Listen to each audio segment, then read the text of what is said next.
Hello, I'm Carla Brown, and I am here with Arlaana Black. We are Don't Mess with the Mommas, and that's Mommas. And this is our 22nd episode called You're 1,000 Years Old and Don't Look It. I have been recently reading Space and Eternal Life, and it mentions drinking from the river of forgetfulness. And the reason why we have to drink from that river is so we can forget the past and move into the next life. Arlaana, what's up with this crazy title? So I love what you said about, drinking from the river of forgetfulness, because could you imagine if we had to remember everything eternally? So we say that life is eternal because you have to die and get ready for the new beginnings. Otherwise, what are you going to do with all those memories? You have to dump them somewhere. Mm-hmm. And I know that one of the theories of dreaming, and I think it's probably the most accurate, is that we dream so that we can get rid of the daily thoughts and actions that we've had so we can start fresh. So imagine that your life never, ever, ever ends. There are people spending goo-gads of money trying to prolong their life, but life is eternal, and you definitely need rest at the end, and you need to refresh your life. Mm-hmm. So why do you think, Carla, it's important to believe in eternity? Well, for one reason, it stops you from worrying about going to heaven or hell. You don't have that concern. It's just that you get a chance to start over again. And that was one of the things that intrigued me about Buddhism, that you could change your karma, and I can't imagine having to hold on to everybody that I lost. How could I do it? There would be no way I could do it. So, and the eternity of life is that you're always brought back with people that you know. They may not be your mother, they may not be your father, but they may be a cousin or a good friend. So you never really lose them. So Arlaana, why is it important to believe in eternity? Yeah, same question back to me. Mm-hmm. So same thing. I think that the idea that we have a good, restful sleep at the end of our life, if we really led a life of hope and courage and confidence, compassion, caring about others, caring about ourselves, the most difficult thing to do sometimes. Mm-hmm. When we pass away, when we die, and there's so many words that people use, we could really die in a peaceful, happy way and say, wow, that was a great life. I can't wait till the next thing that comes, along. And it was really sad to me when I met with my friend who is a chaplain and a hospice chaplain, and she told me what she hears most from people are the 3 R's, which we talked about in the previous episode: remorse, resentment, and regret. And I said, how terrible that at the last moments of your life you're filled with such negativity. At the last moments of your life you should be just joyful and say, that was a great life, and even if you've had some, negative experiences in the past, you can overcome that and die peacefully. Mm-hmm. So I love the idea about eternity. That makes it so, it puts us in the driver's seat. Our slogan is, you are the protagonist, not the victim of your destiny. So all the causes you make are so vital to understand the law of cause and effect. If people really live that way, they would never harm another. Mm-hmm. They would never harm themselves.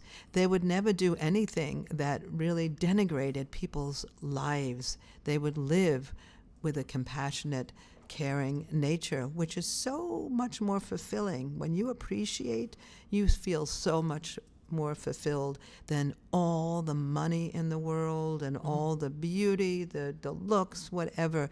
You feel so refreshed. And I know personally I've had that crazy experience of when the plane touched down in Nigeria, And here's a Jewish girl from Brooklyn feeling home at last after all these years, and that spontaneously came out of my life.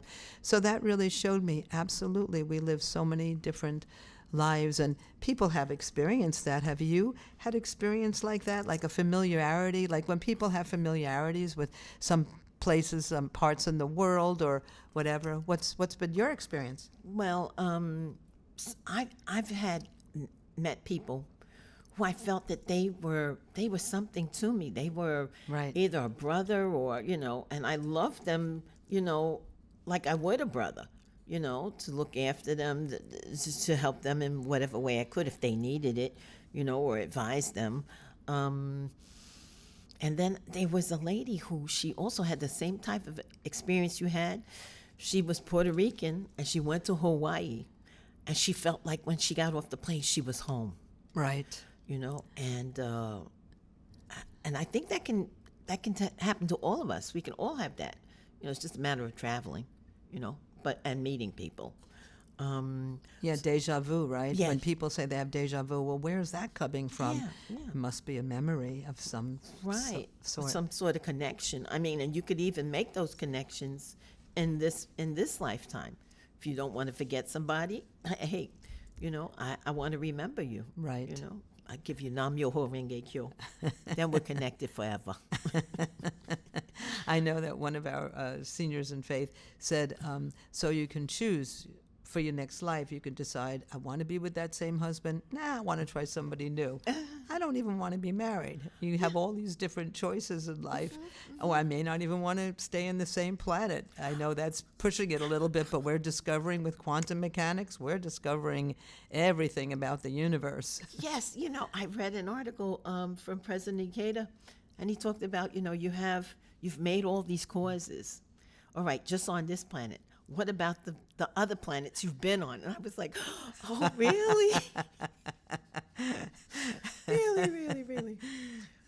So, Arlaana, why do you think it's important to believe in eternity? I think pretty much we covered it? we talked about that. And I think it makes people much more accountable and responsible. Mm-hmm. And that's so important. I think when people think, okay, I die and that's it, nothing else is happening, I can just do whatever the heck I want, and nobody's going to watch out for me, or nobody's going to blame me, or I'm just going to do whatever. Mm-hmm. And that's a terrible way to live. But if you think life is eternal and that every cause you're making is creating your eternal life, you're going to come back to the next life is going to be whatever you did or didn't do, and that's something to really be concerned about. Absolutely, living the best life. Absolutely, and being living to be 1,000 years old, you'd look awfully wrinkly. I don't even like the wrinkles I'm seeing now. My gosh, could you imagine another?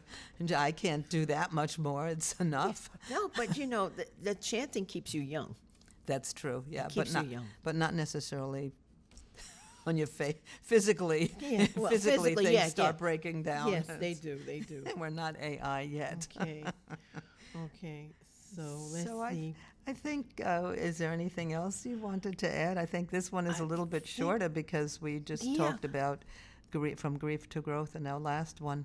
What I do these days is when I'm doing my prayers, the last prayer, I think about the people who are dying, if they're in the state of death or going to die. Yes. That they go without fear, without pain, without wonderful. regrets.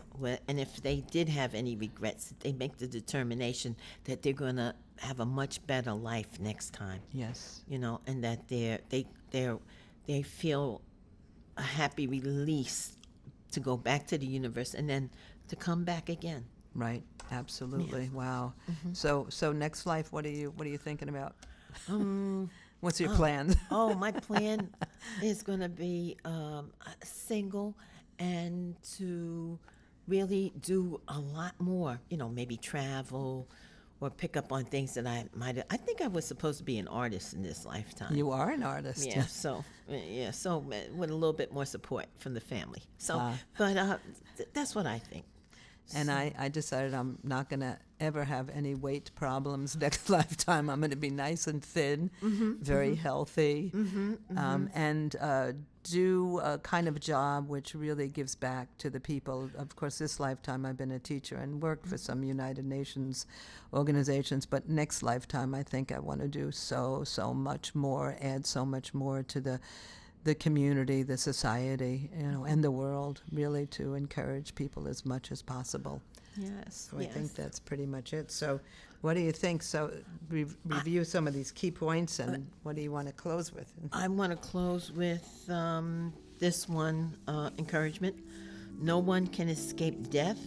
Precisely because of this, when people resolve to live at each instant with all their might, to make the present moment shine by living true to themselves and leading truly humane existences, they can summon forth immense strength.